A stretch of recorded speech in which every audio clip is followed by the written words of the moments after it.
of Edward Muhammad Johnson. He has since pled guilty, as I'm sure you all know, to first-degree murder of Joseph Gom, meaning that not only did he intentionally kill Joe, he planned it also. Joe, a 16-year veteran of the DOC, was murdered in industry, which is run by Mincor Industries within DOC on July 18, 2018.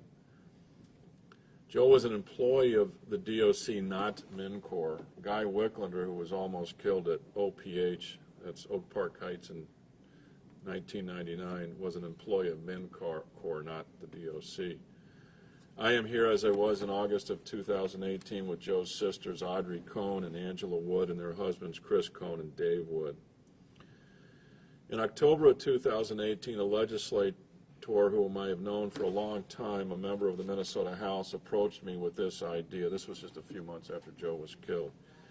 He said that this is a perfect example of a situation where an appropriation in the form of a bill should and could apply to compensate the family rather than forcing litigation. And he noted this is not just appropriate for Joe's next of kin, but also for the DOC, the legislature, the hardworking members of the DOC, and the people of the state of Minnesota. This was the message he conveyed to me. He added, this is especially true since this is a death that could have easily been prevented. That's a quote.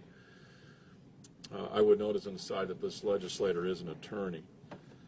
I discussed this proposal with my clients and was agreed to go this suggested route. A bill was subsequently created, and the amount sought was what we felt was a reasonable sum, a not punitive sum of $3 million.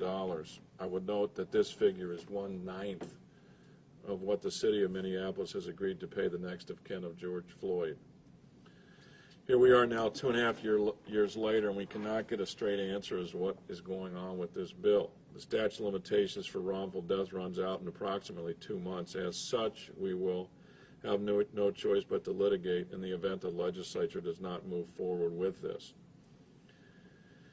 As such, we request that Senate Majority Leader Paul Gazelka and House Speaker Melissa Hortman make this top priority. These are two political parties that can and must work together to do the right thing. Senator Gazelka and Speaker Hortman, we have no doubt that your constituents and the people of the great state of Minnesota will be supportive of this bill. We ask you to move forward, please. We also seek the assistance of Governor Walz. Governor, at the 1-year anniversary of Joe's death, you were kind enough to call Audrey Cohn, and after apologizing for not being able to attend that event that the DOC put on at Stillwater Prison, you had a 15-minute phone conversation with her. Amongst other things, you said, this never should have happened and we will make this right. This is a direct quote from the governor. Governor, we ask for your leadership to push this bill forward. You addressed the Mayan Burrell matter and made that right. Please make this right. And Governor, we appreciate the interaction my clients had with your wife, Mrs. Walz, Gwen Walz, at the police officers event in Washington, D.C. in May of 2019. She will recall that this was National Police Week. Mrs. Walz specifically said this to my clients. Please contact us if you need anything. Well, this is the time. Now is the time. Governor, we look to your leadership and the leadership of Senator Gazelka and Speaker Hortman to pass this reasonable bill. Ladies and gentlemen, morale is low with correctional officers in the Minnesota DOC system. Many times over the years, requests have been denied for more funding for more DOC staff. I don't think I need to tell you that when Joe died, he was all alone. Something Mincor staff knew and something the criminal who killed Joe knew also. These hardworking men and women of the DOC feel disrespected and ignored. If this bill does not pass, it will be another example of that.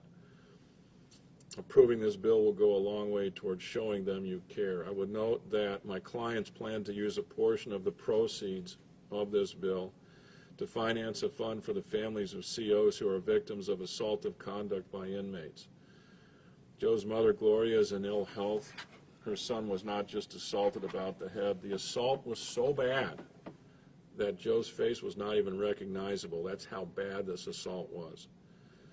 We ask that her pain be assuaged by not forcing this family to litigate. I would ask the media members here that in the event you receive feedback regarding the contents of this press conference, whether it's by the DOC or whomever, that you give me the opportunity to respond to anything those individuals say. I mean, it's your call, obviously, but I would like the chance to respond. We will now field questions if any of you have questions. Mike, earlier I spoke to someone with the Senate, and we're not under the impression that there's like a time here, a timeline here. Can you just kind of clarify? I mean, you're the attorney. Yeah, Matt, we have worked with a lobbyist who's assisted us with this process. We felt that we had to because of the logistics of this, and it's my understanding he has apprised the appropriate members of the legislature of what's going on and the realities of the situation. If they don't know about the statute of limitations, they should. But the reality is, we obviously cannot, if the appropriation doesn't go through soon, we have a job to do. I have a job to do, and I have to make sure that the lawsuit is commenced in a timely fashion. Under Minnesota law, for wrongful death, the statute of limitations is 3 years. So, you know, you don't need a calculator to figure out that's in approximately 2 months. So I have to tell you, though, these people here are frustrated. We really thought this would be something that would be just a quick matter and dealt with quickly. You know, at one point we heard that money was an issue. That's not the excuse now, because this state has a surplus of $1 billion, and they're about to receive COVID aid from the federal government of another $1 billion. So the notion that it's a money issue is, if that comes up, is laughable. It's not a money issue. We really don't know what the delay is. You know, again, I think it's important to note, and I don't want to belabor the point here, it was a Minnesota legislator who brought this up, that came up with this idea. I didn't go to him, he came to me, and it seemed like a reasonable suggestion. He was speaking for the whole entire legislature. I think Who so. is it? Yeah, I think so, Paul. John left. Okay. Yeah, John's. He's no longer in, right? What's that? He's no longer in there? You know, I don't know I haven't talked to him in a while, but, you know, John. I'm just a little confused. The only thing, I gotta be Yeah. interrupted, it's like, No. I don't know of any other situation. I mean, does the Senate and does the legislative process sign off on lawsuits, or why don't you It just has go to. to court? Well, because we went this route. We didn't feel the need to litigate if it could be handled in this fashion. And by the way, this is not a first time, Paul. Appropriation like this was done for victims of the bridge collapse. So it's happened. But it's a good question. The reality is both houses have to approve the bill. So, you know, here we are. I mean, we've been waiting for 2.5 years. This bill has existed for 2.5 years. I don't know if they have other priorities or what it is. I really don't think anybody can really complain about the amount. I mean, the amount seems reasonable. In fact, you know, people that we've discussed about the amount, we've kind of, the message we've often received is, why so small? You know, but the bottom line is that's the figure. That's what we've committed to. We feel it's a reasonable figure. It's just really hard to know where to go from here. But you know, obviously we don't have any choice, as I noted earlier in response to Matt's question. We will have to litigate because we can't allow the statute to run. So, understandably, this type of an appropriation would be a full and final settlement for the DOC, for MnCOR, for any individual defendants. There would not be the need for litigation. You know, obviously we feel like we have a viable lawsuit. We feel that this is a case of gross negligence. I mean, in fact, gross probably isn't the proper word, just outrageous negligence. You know, the man that did this lost his eye in an assault in 2004. I'm sure you all know that. And he had been vowing revenge against COs for years. The COs that were involved with the event that resulted in the loss of his eye had begged the leadership in the prison to get this guy transferred to OPH. It never happened. Begged. OPH was a facility, as you may know, that was built to deal with problem inmates, and it's literally only a few miles from the Stillwater prison. The reason we were able to get such good information is the Washington County Attorney's Office did such a good job of investigating. We were able to get that data. You know, that's the type of data that might take years to get in the discovery process after the defendant pled guilty. Amongst other facts that are unbelievably shocking is this guy, Johnson, had 4,858 4,853 days in segregation before he killed Joe. I mean, what do you need to get this guy transferred out of the facility? So, you know, as I said back at one of my original press conferences, this guy was a ticking time bomb waiting to go off. And you know, another fact, I mean, folks may know this, when he killed Joe, it was the 14-year anniversary of his assault that results in the loss of his eye. So we don't think that's a coincidence. Any other questions? Well, I would just ask, we've got the count, I'm sorry to see again these circumstances. It's your legislature, right, that is balking. I know Mike's, you know, maybe doesn't want, I guess what I'm getting at is I'd like to hear from you. What does it say to you that your legislature is not stepping up here for what is, by all accounts, a pretty small amount? Good question. Who wants to handle that one? I feel like Joe's been pushed under the rug. If you wouldn't mind stepping in front of the mic, so we're having a hard time picking your voice up otherwise. I feel like Joe's been pushed under the rug. Everybody's sorry for what happened. Nobody wants to take responsibility. And for us, we're still fighting for justice for Joe. Harvey, you said before, you know, is this about money or is this about someone accepting responsibility, taking responsibility? Because has anyone done that yet? No, nobody's taken responsibility for what happened. It was easily preventable. It's all in black and white in the file from Washington County. Yeah, and let me add, Liz, in response to that. Folks probably know this, but Minnesota OSHA issued a report that was really damning of the DOC. I mean, really critical of just a whole series of events that led to this death. And the DOC, rather than accepting responsibility, has fought back against that, strangely. And I'm not even sure what the status of that is, if it's still being litigated. But, I mean, I don't think Minnesotans need to know any more than that an agency of the state of Minnesota pointed out how outrageous this conduct was in terms of something that was easily preventable. That's Minnesota OSHA. So, you know, that's a state agency. You would think that the legislature and the governor would view that as an objective source. That's not me talking. That's Minnesota OSHA talking. So I just wanted to add that. If you're wondering how that feels, if you're wondering how that feels, it's a giant slap in the face to this family that they would argue that they were just in their actions. To fight the OSHA thing was a giant slap in our face, and we're deeply hurt by it. It sends a message to all the current DOC members, employees, that their lives don't matter. Have they even, do you guys know, do they even get the vest yet? Excuse me? The vest, the stab vest? No, they Here, you got a guy that was stabbed multiple times, and Joe wanted the stab vest. He was going to buy one himself because DOC said, no, you can't have one. So he's going to go buy one, and his boss told him, no, don't do it. You're going to get fired because you'll be out of uniform. Because I guess when you put it under your shirt, it kind of bulges, and they know that he would have one. So then he was after the DOC to get stab vests, and to this day, to my knowledge, they don't have them. Why? He was stabbed multiple times. Folks, what would be justice for Joe? Can you step up, please?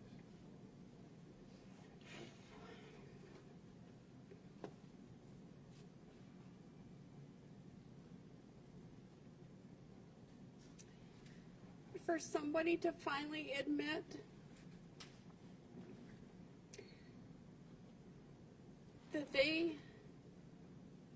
that Joe was not in a safe work environment, and for somebody to finally admit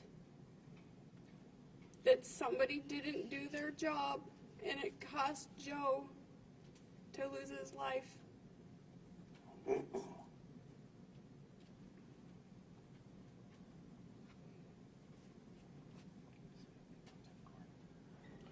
how do you feel about time running out?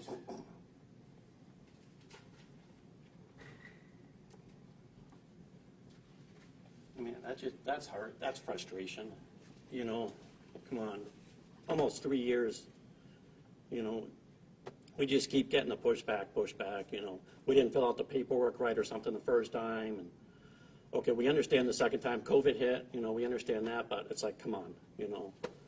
Yeah, We need both parties to work together. I would note the first excuse we were given, and this is in the category of you can't make it up, was that the paperwork wasn't submitted in a timely fashion. Now, I was tempted at that point to say, oh, really? Well, I was just following the lead of the legislator who drafted the bill. I was following his lead. He told me to do X, X, and X. At the time, I could have made a big deal about it, but I didn't. I figured, okay, we'll play ball with you and we'll just deal with the next legislative session. Well, the next legislative session came along, nothing happened. So, what you have here is a situation where leadership is needed. That's the bottom line. And the primary message we're having with this press conference is to the governor, Governor, you need to step in and make this happen. You need to make it happen. This is, as you folks know, this is the only legislature in the country, bicameral legislature, where we have two parties, which is, literally the only state in the nation where that exists. Is that the issue here? Is that why this can't happen? This is not a political issue. This is something where everybody needs to get together and get it done, period. I agree with Audrey. There has to be an admission of fault, although we're not requiring that, but it sure would be nice for someone to admit that. At this point. And I would note as an aside, Channel 4 did a wonderful story, Liz Collin, that laid out a lot of the evidence that was just unbelievable. It was stuff we didn't know about until we got the evidence. It was already bad as it was, but it was worse. And then Jay Coles last week did a wonderful story, Channel 5, on additional evidence. Both stories really laid it out. And the public response to those stories was unanimously outrage from the citizens of this state about what happened. So, there's not much time left. Let's step up to the plate and make this happen. I know there's priorities, there's always priorities, and they're dealt with, but this is something that a message needs to be sent to the hardworking men and women of the DOC, an admission, something, a message. Is money involved here? Sure, but that's really not what this is about. Money, $3 million?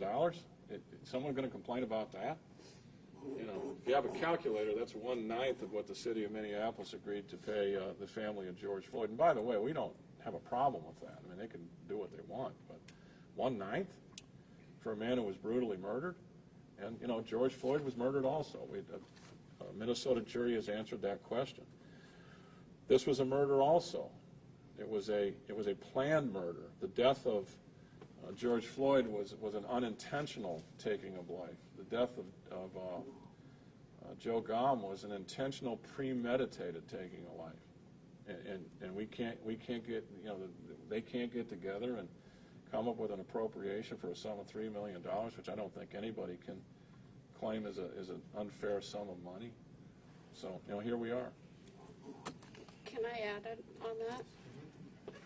The inmate that killed Joe when he lost his eye in prison sued the state of Minnesota and received $674,000 in his lawsuit, which came from the state of Minnesota, and they don't want to do anything for our family.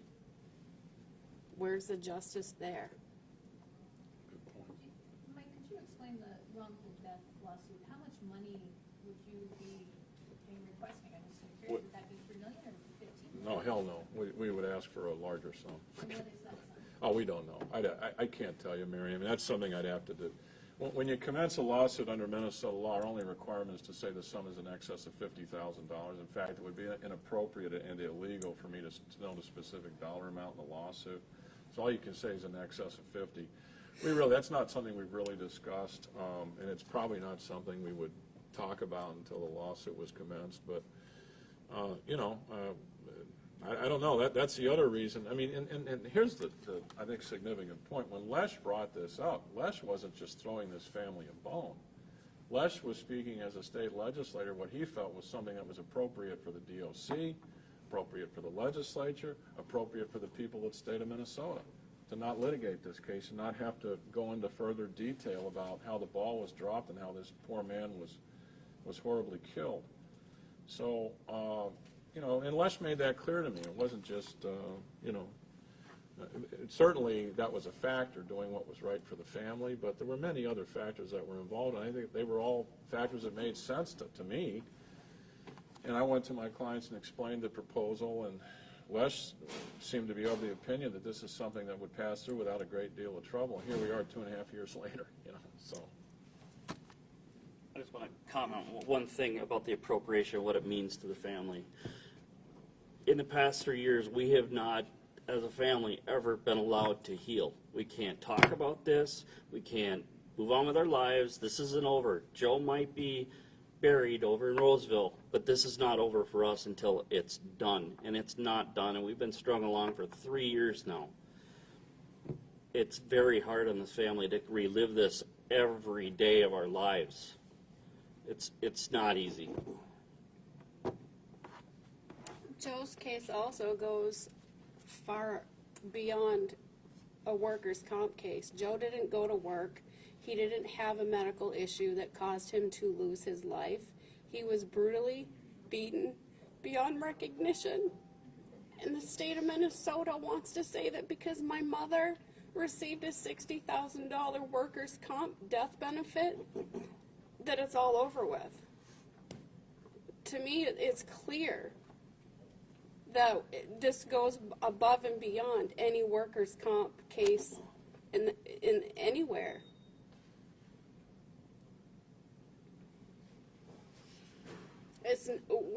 For the last 3 years, all we've gotten from everybody is, we are sorry for your loss. We want to make this right. We've gotten nothing but lip service from everybody because nobody wants to do anything. Is your sense this will go to court? If that's what has to happen, I'm prepared to make that fight. I promised Joe that if anything ever happened to him, that I would fight to get him justice. And we're not getting it. Anybody else have questions? Pretty good. Thank you. Thank you so much. Okay, thank you. Thanks. Thanks for coming. We really appreciate it. I have individual questions, Mr. McKim. Will you guys say your names for us on the Sure. microphone? In your relation to Joe, please? Audrey Cohn, Joe's sister. C-O-H-N? Yes. C-O-N-E. C-O-N-E. Okay. Angie Wood. I'm also Joe's sister. Gentlemen, your names, please. I'm Chris Cohn, C-O-N-E. Brother-in-law. Brother-in-law. Yeah. And David Wood, brother-in-law to Joe. And it's Chris, C-H-R-I-S? Thanks for your time. Thank you. My clients will be available for individual questioning by the reporters too. if you like. Yeah.